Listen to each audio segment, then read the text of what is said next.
Hello and welcome to the Talk with Tariro. On the show today, we are looking at us as the talk, doing corporate social responsibility, really looking at those issues that concern our communities, that concern our countries. And we have invited Precious Chikore, who is a marketing executive with St. Giles.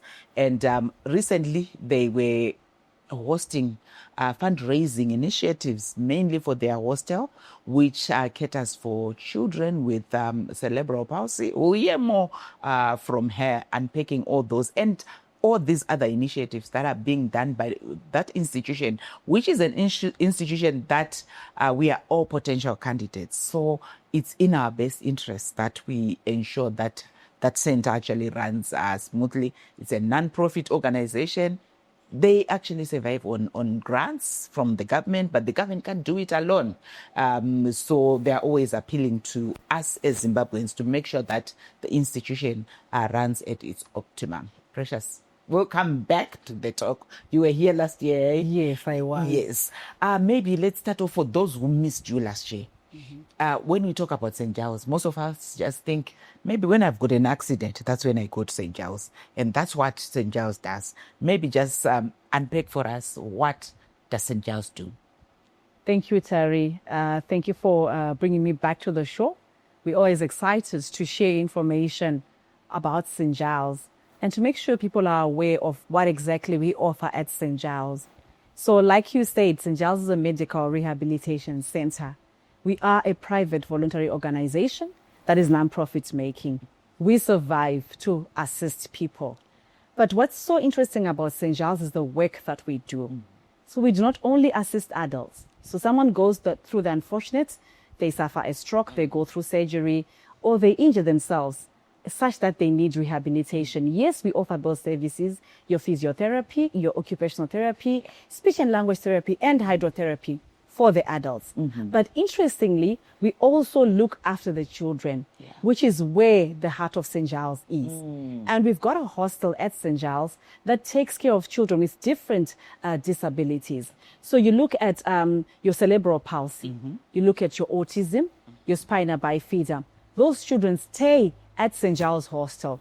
And we've got our trained staff who look after them to ensure that they're well taken care of, to ensure that they've been fed, to ensure that they've been changed, to ensure that they are attending school, because they attend school at St. Giles Special School, which is situated at the center. And the hostel itself is an extension, or rather a branch of St. Giles, where we cater for these children on a CSR basis. Because whatever it is that these children pay, it's a minimal fee, it is highly subsidized. Hence, as St. Giles, we then rely on the donations that come through and the corporates that assist us and the government grants that come through and the fundraising activities that we carry through such that we support these children.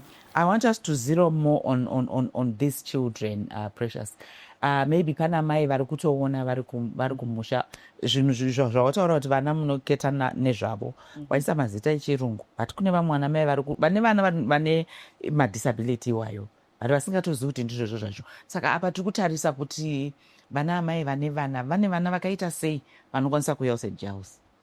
All right. Vana ava vanenge vaine kurarama kwavo kana kuti kukura kwavo kunotoonekwa kuti kwakasiyana nekwevamwe vana vezera ravo. Saka munoona kuti vanenge mamilestones avo kubva kuzvarwa kwavo, kukambaira kwavo, kufamba kwavo, kutaura kwavo kuri kumashure. Pamwe unotoona kuti mwana ane 5 years but haasati akugona kugara. Mwana atone 4 years but haasati akugona kutaura. Saka zvinozosiyana-siyana, panozotariswa kuti maconditions ayakasiyana. Pano cerebral palsy itori imwe condition yakatosiyana ne-speech delay. Yakatosiyana neyatinoti ADHD. ADHD yevana vari hyperactive. Vekuti kamwana kane kachimodzi kaemusikanzwa kakasvika panzvimbo kagadzikane kanojamba-jamba. Pamwe pacho haisi musikanzwa, asi itori condition ine mwana. Pamwe pacho mwana haanzwe. And as a parent, mutozvona kuti mwana wangu haasi kunzwa, but moti maybe ari kundiignore, asi mwana anenge asingadini, anenge asinganzwi. Pamwe pacho munoona kuti mwana anokura achiratidza kuti bhodhi yake haina kuenderana zvayakaita, zvichida musoro wake wakaiti kurembijana kudarika muviri, icondition iyoyo zvakare. Pamwe pacho haagone kugadzikana kana mafambiro ake anotsika nawo makumbo ake anenge aine ime condition. So zvazvinoita pamwe pacho ndepekuti vana vanogona kuva nemacondition, mwana 1 anogona kuva nemacondition mairi kana matatu. Saka zvinoda kuti vana amai vane vana ava kana pangodaidzirwa kuti pari pashambadzwa kuzvipatara zviri local vaende nevana vanotariswa. Chakakosha ndechekuti vana vaitwe assessment. Ende kazhinji kacho muzvipatara, especially in the government hospitals nemamwe mahospitals atinawo, vanenge vakatoudzwa nemanesi kuti mwana wenyu anogona kuita risk yekuita chakati. So mwana kana akura at a certain age, zvinenge zvakanaka kuti vabereki vaende naye unotariswa, oitwa assessment. Ende social welfare inobatsira through the Ministry of Labor and Social Welfare. Ivanobatsira kuti vadirecte maparents aiko vanogona kuwana ruyamuro. Vangasauya kuSt. Giles asi chatoda ndechekuti vana vawane ruyamuro nekuti mwana wese ane kodzero yakakwana. Vamwe vana vanozodevelopa vakaita madegrees vakatobudirira mukati mehupenyu hunge vaona rubatsiro rwetherapy at an early stage. So ipapa vabereki vangazviwane sei, because like yawataura kuti kazhinji kacho mwana anogona kutoona kuti haasi kunzwa, haasi kukwanisa kuita iyo late development, but kazhinji kacho vabereki pane ikako kakombulanse dzikafunga kuti aiwa zvichazoita zvii zvinokwanisa kuita as an early action inofanirwa kuitwa nemubereki ipapo. Alright, mubereki kuteedza chakakosha kuteedza mitemo inoiswa nehurumende kuti vana vanofanira kuenda kumaclinics kunobayiwa. Chazvakanakira ndechekuti every stage tikatarisa mwana anobayiwa at 6 months, at 12 months, at 18 months, at 5 years, vane mareasons avanozviitira ende vana vanoweyiwa every month. So when you go kuclinic vanonobvunza akufamba here, akutaura here, ndo first stage iyoyo. Kana vasiri sure vanogona kutonobvunza nekuti every hospital ine vanobatsira, ine matherapist anenge aripo, ine mazviremba anenge ariko anobatsira nyaya idzodzidzi nekuteererawo vachiteedzawo maplatforms akasiyana-siyana. Chazvanakira ndechekuti ezvinezvi zvazara, paredio zviripo, pasocial media zviripo, pafacebook zviripo, saka maplatforms yaanobatsira. Ende hazvibatsiri mwana chete, chazvakanakira ndechekuti zvinobatsira even mubereki. Pavanoenda paya vanosangana nevamwe vabereki, zvinovabatsira kugamuchira condition iripo uye kuona kuti vangabatsirika sei kuchengeta mwana iyeye. Well, we will continue with our discussion after the break.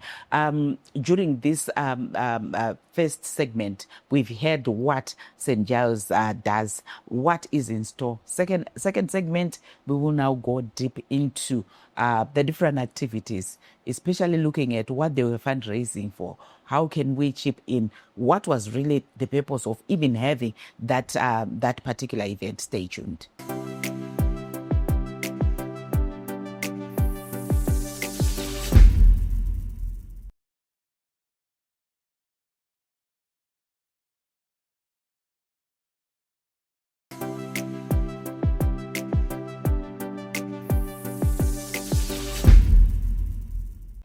Welcome back. We continue with our discussion where we have Precious, who is a marketing executive with St. Giles.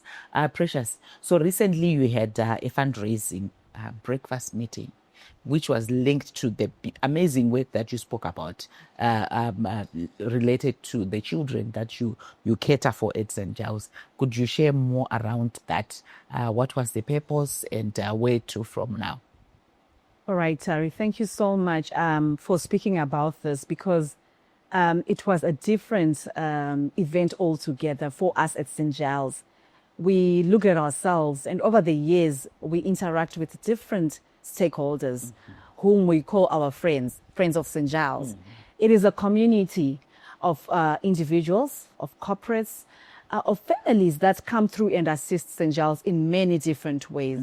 You know, so the beauty about St. Giles is we do not only seek donations in cash, we also really accept donations in kind, you know. So any kind of donation that can help us to go through and to pull through is important. So for us, we really wanted to interact with our stakeholders, but not just interact, also to appreciate the work and the effort that they've put into St. Giles. And it is a lot of work that we appreciate. We do not take it for granted, because for us, it is a sacrifice. Even if it's $1, that dollar will buy bread for 5 children. If it's a blanket, that blanket will keep some child warm. If it is a carpet, you know, a child can sit on the carpet, because you will appreciate that some of our children actually crawl on the floors. So the main reason for this event really was to appreciate our stakeholders and also just give them updates on what has been happening and what we need at St. Giles. And we focus this time on the hostel itself because we see there's greater needs in the hostel. More needs are coming, more children need to be taken care of. Hence the need for us to do this breakfast meeting and also fundraise for the hostel. So how did the fundraising go? Wow. It was a beautiful event. It went on very well. We got support from our stakeholders. What's exciting about this event is even other stakeholders that we weren't working with before, they came through. They came through wanting to understand more about St. Giles. So the corporates came through. We even had representatives from the government, from the ministries that supported us. The ministries that support us came through. We also had ministers of the word, pastors coming through just to see what St. Giles is doing. And it went on very well. And we do look forward to more initiatives like that, where we just gather for a common cause and push through that common cause. And looking at the work that you do, considering that almost like different pockets in terms of the key aspects that you focus on. Which days do you commemorate, which are centered around your different activities that you do? Okay, we've got several days that we commemorate. I'll go into the nearest event that we have, the closest event that we have, which is the International Day of People Living with Disabilities. So this day is commemorated on the 3rd of December. But as St. Giles, we're going to commemorate it early to have celebrations of that event because we want to involve children who are going to schools, to special schools. So this event is not particular about St. Giles. It is about people living with disabilities, but focusing on the children. Because it is why St. Giles exists. So we do have other events that we have throughout the year that are focused on different days. Like we've got the Cerebral Palsy Marathon, which focuses on cerebral palsy. And this happens every March. So every March, we've got a half marathon that we conduct at St. Giles. We've got a golf day, a charity golf day. This focuses on the whole center. Because whilst we've got the hostel itself, but it focuses on the different departments that offer services to the children, that offer services as well to the adults. And we've got different other days that we commemorate, like the World Physiotherapy Day. Yesterday was the World Occupational Therapy Day. Tomorrow is the World Stroke Day. So St. Giles is out there to also give information and assist people, to live better. Whilst we offer the services, we also want people to be aware of the risks and take care of themselves better. And looking at St. Giles, you actually have like psychosocial support that you do offer as an institution. And my key question would be, how does disability impact families once it comes in? It's got a great impact on families. And I think most of the time, the community itself, the social setup, they really just take it for granted. When you see a parent with a child with a disability, those people need our support, whether it's in the community, whether it's in the family, whether it's even in public. We need to give support to those parents because there's an issue of burnout. So most of the time it is the mother or it is a guardian who's looking after the child. And you'd find that families tend not to support. If it's a father, he's probably abandoned the family. Some mothers abandon children, leaving them with grandparents. So that alone causes so much stress. And to think that the parent cannot even go to work to fend for the child, they have to be there, which means there's no income. So it's got a great impact. If it's for adults, unfortunately for adults, it's acquired at a later age. So you would have been going to work every day like a normal person and boom, you're hit by a car. You are disabled, you've hurt your back. You can't walk, you are wheelchair bound. It does impact you personally.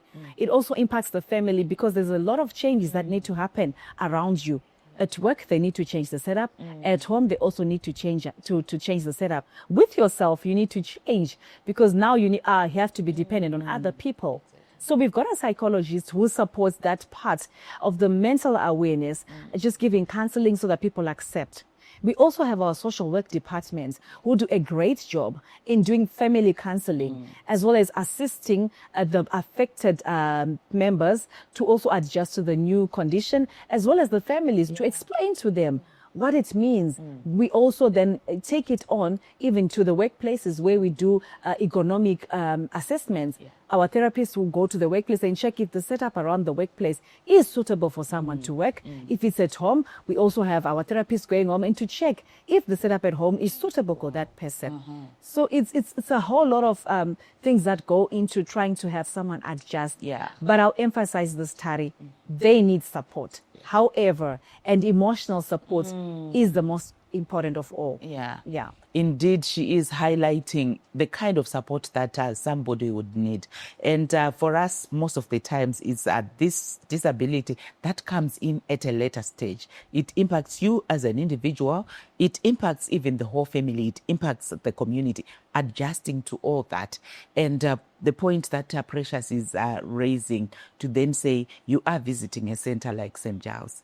And if the resources to ensure that at least you are actually assisted are not available, what then happens? Imagine you've got this other stress that you are dealing with. Now you've got the stress that medically you can't even access the required services. Like what she said, it is a PVO, which means private voluntary organization. The rates subsidized, everything subsidized. So where do we come in? This is where we are going to be challenging ourselves after this short break. Stay tuned.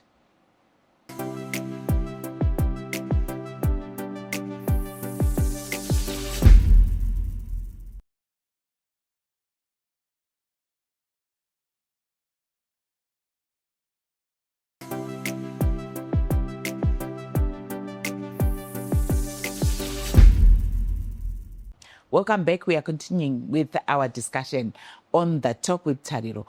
Precious, as we continue with our discussion, I would want you to share with Zimbabweans, when we always say every person is a potential candidate for St. Giles, just remind people around that. We want it as a wake-up call.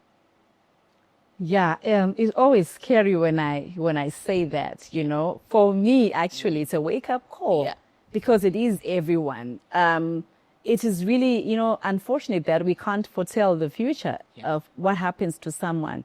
At times, it's the simplest of things that will take you to St. Giles. It may be just a fall. Just a fall, even in your house, on the stairs, you can fall, and then that fall will cause you to be a potential candidate. It may be a stroke. Someone may suffer a stroke. And unfortunately, you know, some of the strokes don't even give you warning. They just come. You will not be aware that you've got, you're hypertensive, and then it comes to you. At times it's an accident because drivers have not been careful on the road. And you've been driving carefully, or you're walking in the paths, and then, you know, you're bumped by a car. So it can be anything that can come to you, a knee injury, it can be arthritis. And what I would just encourage people to do is to live also healthy, a healthy lifestyle. Take care of yourself, be careful. If anything, if you're diagnosed with any sickness, you need to follow what the doctor says. Yes.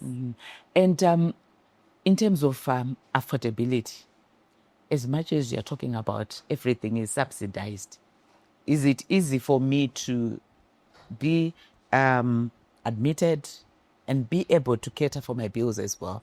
How are the rates like at St. Giles? I would say the rates at St. Giles are very fair, considering that it's a rehabilitation center. So just to clarify there, that at times you notice that when someone suffers a stroke, they are at the hospital for 4 or 5 days, or even 2 weeks, and then they are discharged to St. Giles, where they may spend the next 6 months in. So if you then compare the bill at the hospital and that at St. Giles, it's totally different. And this is daily care. But the guarantee I would give someone who would come to St. Giles for therapy is that you will then see the results. You will recover. And when you get the right therapy, because of our multidisciplinary approach to therapy, we've got the specialists that are there, and they treat you all at once at St. Giles. It's a one-stop shop. We also look at even the care that we give. Our nurses are highly trained. Our nursing care, you know, it's very good. At St. Giles, we have zero tolerance to bed sores. which means our patients are really taken care of. Yeah. Because most of the patients that we see are bedridden and they need to be taken care of. They need to be changed as sleeping sites so that they don't develop bed sores. So we've got a zero record on bed sores. And that alone shows that we take care of our patients good. Zero record on infections, which is also a good record at St. Giles. Yeah. Yeah. And when you're looking at effective operation as a center, what would you say are some of the major challenges that you are currently facing and that you would say this is our appeal to Zimbabweans for each and every one of us to actually chip in and assist? Okay. At St. Giles, we want to offer the best therapy. And because we've got a number of patients that come through the center, you'd find that our equipment wears out quickly. We constantly have fundraising activities to purchase new equipment, but because of overuse, it really wears out. So the major challenge we have is on equipment in our therapy divisions for both the adults and the kids division. We also have a challenge with the hostel division because of the nature of its operations. There's a lot of deficit in terms of what the children need. The children need special care. They also need special equipment. So there is a challenge for us where we then are not able to purchase some of the things that the children need. We need things like the mattresses. We need the water heating system. We also need reliable supply of electricity. Why am I saying reliable? It's because, the normal electricity has become very, erratic. Erratic and unsustainable. Yeah. So we are looking to having a solar system that will work for the hostel, and this will reduce our bills.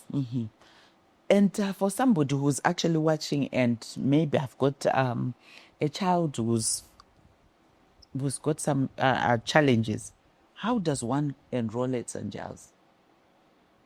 At St. Giles, if you want to enroll or wish to enroll, you'll have to go through the school psychological services, which is situated at ZIMSEC in Mount Pleasant. Oh. Yes. So when a parent goes there, the child is assessed, and the school psychological service would then refer the child to the most appropriate school that they must go to. Okay. Then if they are referred to St. Giles, they can come to the center and will enroll. Once we get a referral, they can be enrolled. At times, they are also referred from the social work, Ministry of Social Welfare, but also we then refer the child back to the school psychological service, because for a child to be admitted at St. Giles, they need to be attending school at the St. Giles school. Yes. So no one can come direct. And Why that someone will say maybe red tape? Why do they need to go and be assessed that other side and not have maybe an assessor within St. Giles? Is it part of the government process, or why is it like that? It is part of the governing process. And also it's important that that children are assessed, because different conditions, are appropriate. Different schools have, can take care of different conditions. So maybe the child is not a candidate for St. Giles School. There is another special school for that specific child. So once they are assessed, then they will be referred to the right school. Yeah. And as we wrap up our show, what is your key message to Zimbabweans? If you've got a key ask, if you've got a message of encouragement, what could be your parting shot? My key message to Zimbabwe is, let us come together for this cause. Let us hold hands and help everybody who is in need in terms of disability. I'm really glad the government is also pushing for this, where they're talking about inclusiveness. And we need to have an inclusive society, not to stigmatize people, but to help them through life so that we all reach an end goal. Thank you. Indeed, those are key words there, and really set the wake-up call that are coming from Precious, that we need to have an all-inclusive society. And let's just have that spirit of Ubuntu, spirit of caring for one another. Once you care for one another, you will know that I might be comfortable today, but I also need to be there for this other person. And you never know what will happen tomorrow. So it's always important, because one day you also require somebody to come and help you. So I also appeal to all of us to say it is in our best interest to ensure that we have that center functioning. Disability has got no stamp on anyone. It can affect each and every one of us, and we don't know when. It might not affect you as an individual, but it can indirectly affect you through a family member who might be exposed. So until we meet again next week, for me, this serves as a wake-up call to all of us, and it should actually be a push for us to then say, let me challenge myself and contribute something. Until next week, it's goodbye.